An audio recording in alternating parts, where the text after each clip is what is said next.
시기심과 질투심이라고 하는 감정이 있습니다.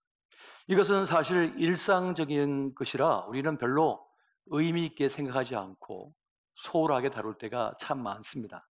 하지만 중세 교회에서는 이것을 7죄 종 혹은 7가지 대죄라고 보았던 것을 보게 됩니다. 쾌락, 탐식, 그 다음에 무관심, 시기심, 분노, 자만심, 탐욕, 이것을 7가지 대죄의 원인이 된다고 말씀하고 있는 거죠. 그 가운데 이 시기심이라고 하는 것, 이것은 자신은 스스로가 자기를 멸하는 죄라고 성경 우리에게 말씀해 주고 있습니다. 그만큼 엄중하게 다루고 있다는 사실입니다. 욥기 5장 2절에 보면 이런 말씀이 있습니다. 분노가 미련한 자를 죽이고 시기가 어리석은 자를 멸하느니라. 또 잠언 14장 30절에 보니까 평온한 마음은 육신의 생명이나 시기심은 뼈를 썩게 하느니라 라고 말씀합니다. 여러분, 우리의 피가 뼈에서 만들어지는 거잖아요. 뼈가 마른다고 하는 것은 결국 피를 마르게 한다는 것이고 사람을 멸망시킨다는 것을 말하는 것입니다. 사실 살다 보면 이 별거 아닌 것 같은 시기심이 자신뿐만 아니라 다른 사람도 망가뜨릴 수 있다고 하는 사실을 볼 때가 참 많습니다. 살리에르 증후군이라고 하는 말이 있습니다. 천재적인 작곡가인 모차르트가 있다면 그 뒤를 따르는 살리에르가 있습니다. 살리에르는 2인자였습니다. 모차르트가 1인자라면 살리에르는 2인자였어요. 평생 그는 모차르트를 비방하고 그를 공격하며 비참한 삶을 삽니다.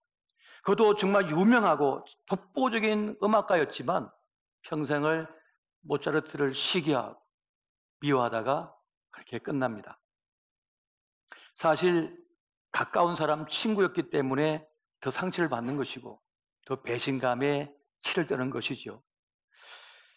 상처를 크게 받을수록 시기한 사람은 더 큰 만족을 얻는다고 합니다. 가까이서 그의 실패를 목도하거든요. 그의 아픔을 보면서 고소해 하는 것이라는 거예요. 그리고 가까운 사람, 친구는 아무도 모르게 가장 큰 상처를 줄 힘을 갖고 있다는 겁니다.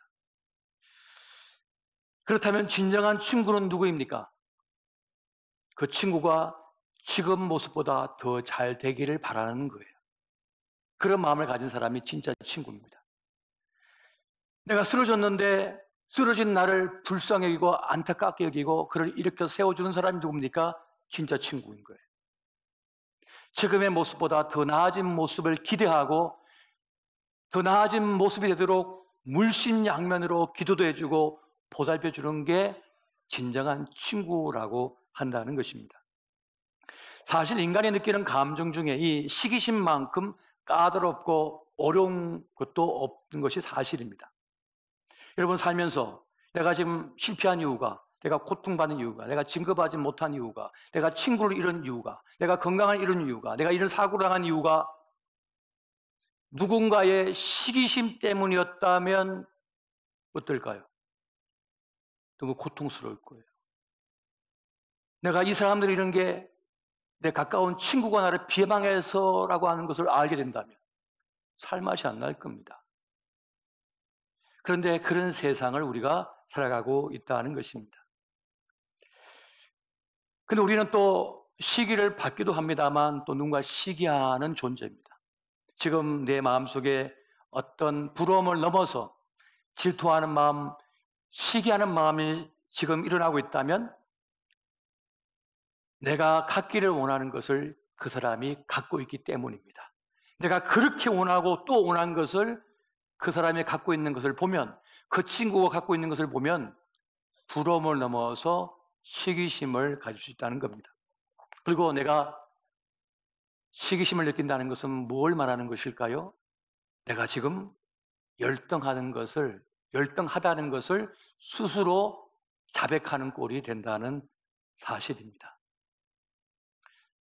사람들이 시기심을 느끼면 눈에 보이게 폭력을 행사할 수 없으니까 눈에 보이지 않게 이 일을 회방놓습니다. 관계를 이간질시켜서 갈라놓습니다. 그리고 명성을 훼손을 하는 겁니다. 어떤 문제를 만나서 힘겨워하는 그 친구를 보고 혹은 그 사람을 보고 그 고통을 더 심하게 크게 느끼도록 옆에 가서 더 부추기는 거예요.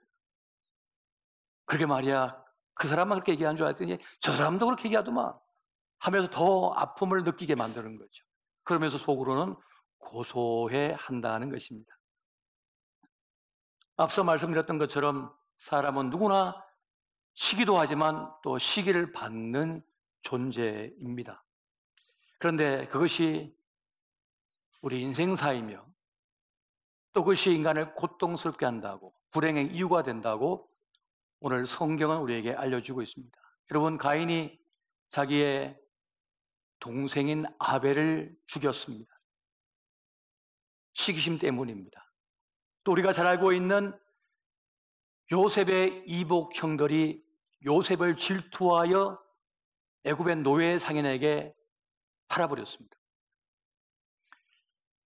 아론과 미리암이 위대한 지도자 모세를 시기하여 그를 공격했습니다. 그리고 사울 왕은 다윗을 시기하여 그를 끝까지 없애려고 쫓아다녔던 것을 우리는 잘 알고 있습니다. 이 모든 것이 시기심에서 비롯된 거예요. 우리는 그것이 아무것도 아니고 그냥 감정일 뿐이라고 하지만 사실 인간은 이성적인 존재가 아니라 감정적인 존재거든요. 이것을 우리는 잘 알아야 된다는 것입니다. 독일의 철학자인 쇼펜하우가 있습니다.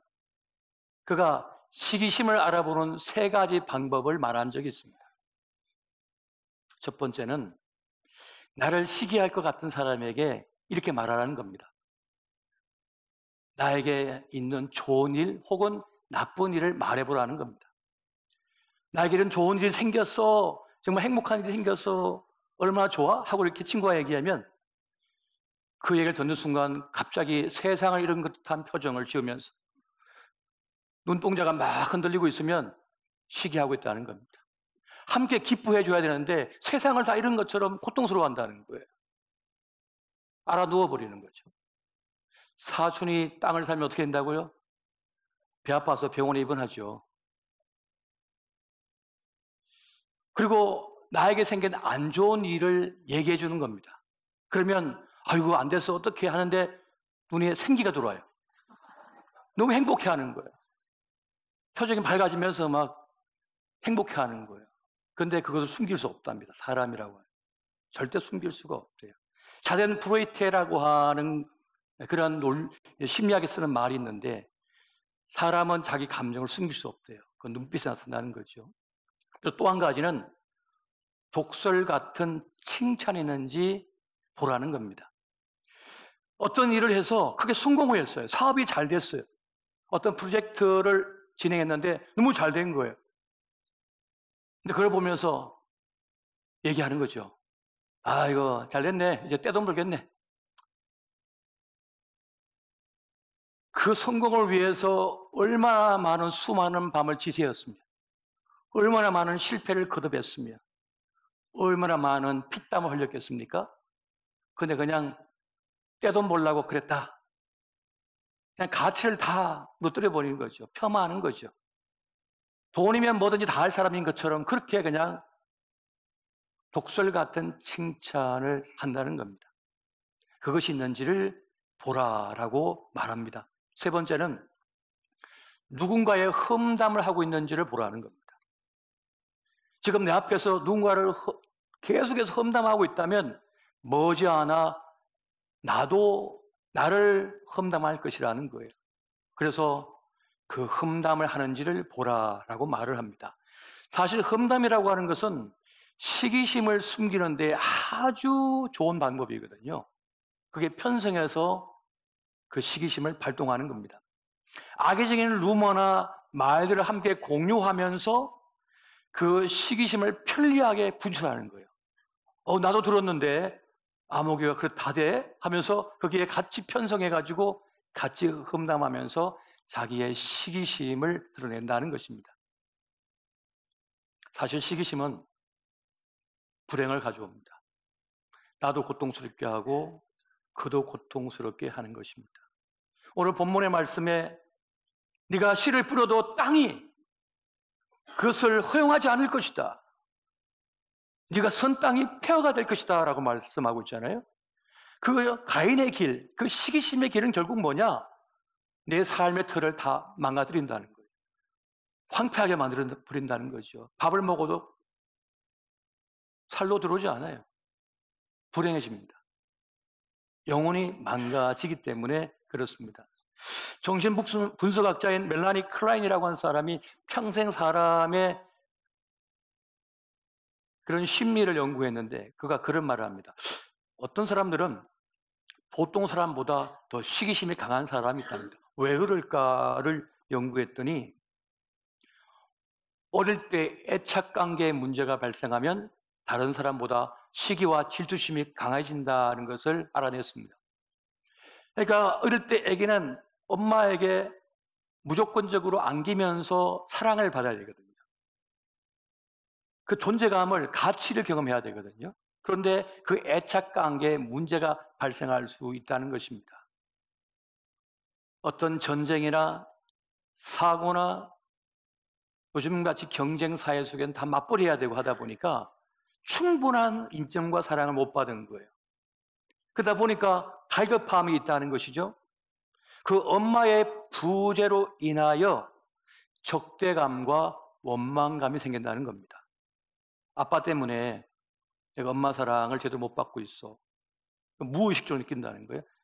언니 때문에, 동생 때문에 내가 그 사랑 제대로 못 받고 있어 라고 하는 갈급함이 있다는 것입니다. 그것이 적대감, 원망으로 나타난다는 거예요. 그리고 그것이 평생의 패턴이 된다는 것입니다.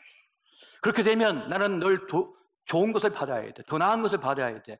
다 모두가 사탕 한 개씩 줄 때 난 두 개 받아야만 만족이 되는 패턴을 보인다는 거예요. 내가 지금 갖지 못한 것은 누가 뺏어갔기 때문이야. 누구 방해 때문에 내가 지금 이걸 받지 못한다는 그런 심리를 갖게 된다는 거예요. 물론 사람은 시기심이 다 있죠. 질투하는 마음, 부러워하는 마음이 다 있습니다. 그건 당연한 것입니다. 하지만 그것을 어떻게 잘 다루지 못할 때 문제가 되는 것이죠. BC 8세기의 헤시오도스는 그런 말을 합니다. 도자기공은 도자기공을, 공예가는 공예가를, 그리고 작가는 작가를 시기한다. 정치가는 정치가를 시기하고 사업가는 사업가를 시기한다는 겁니다. 자기 분야의 사람을 시기한다는 거예요. 다시 말하면 가까이 있는 사람을 시기한다는 것입니다. 이건 누구도 피해갈 수 없는 현상이라는 거예요. 여러분, 가인은 격렬한 시기심에 빠져들었습니다. 아벨의 제사는 하나님께서 받으시고 나 가인의 제사는 왜 받지 않으시는가?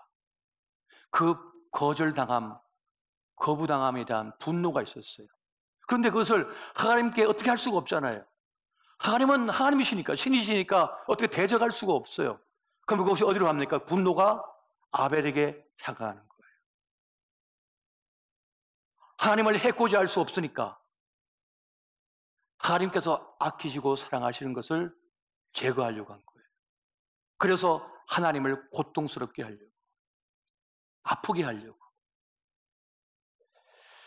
이 시기심, 이 분노의 불길은 결국 자기도 망치고 동생도 망치고 가족도 불행에 빠뜨리는 그런 결과를 초래했다는 것입니다.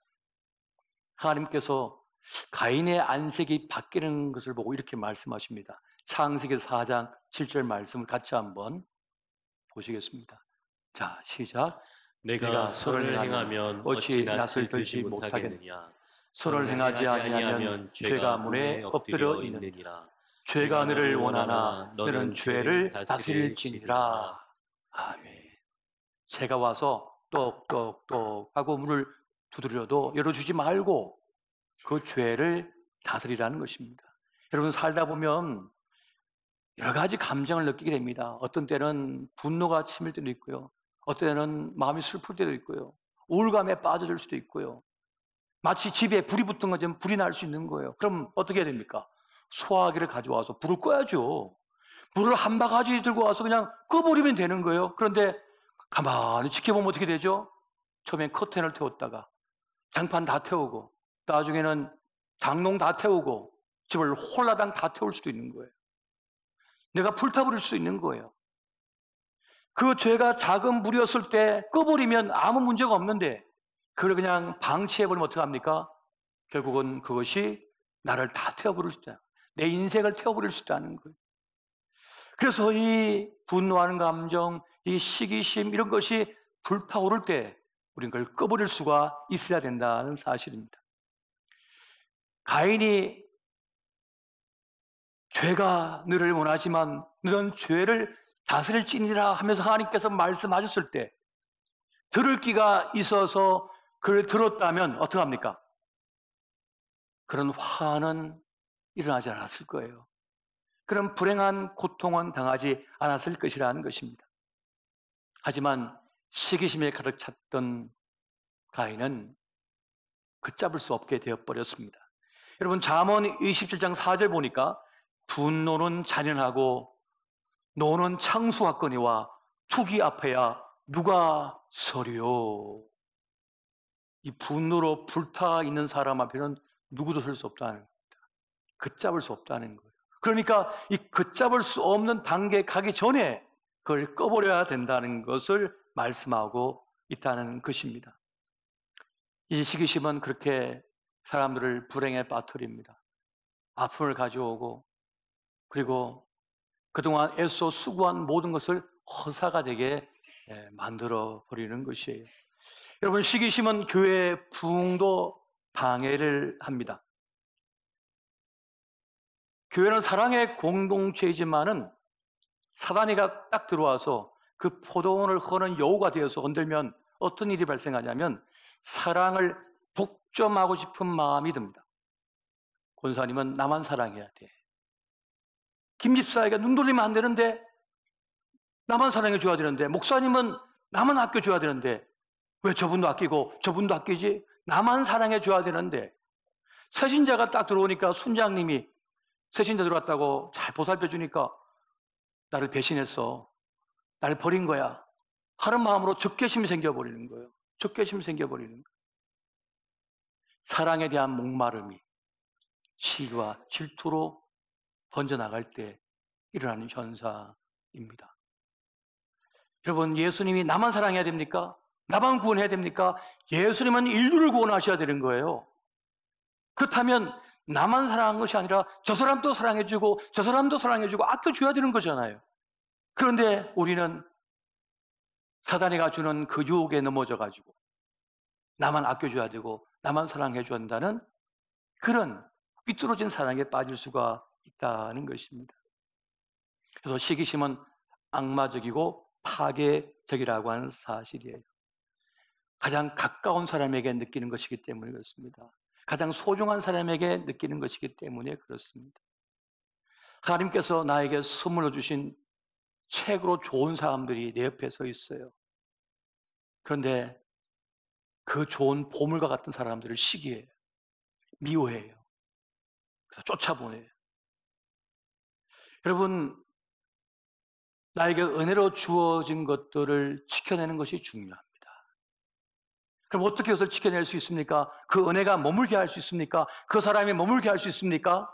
소중히 다루면 되는 것입니다. 나에게 건강이 있어요. 그러면 그 건강을 소중히 여기고 다뤄야만 그 건강이 오래도록 나와 함께 하는 겁니다. 그런데 나는 건강하니까 함부로 몸을 막 다뤄요. 그러면 그 건강이 사라져버려요.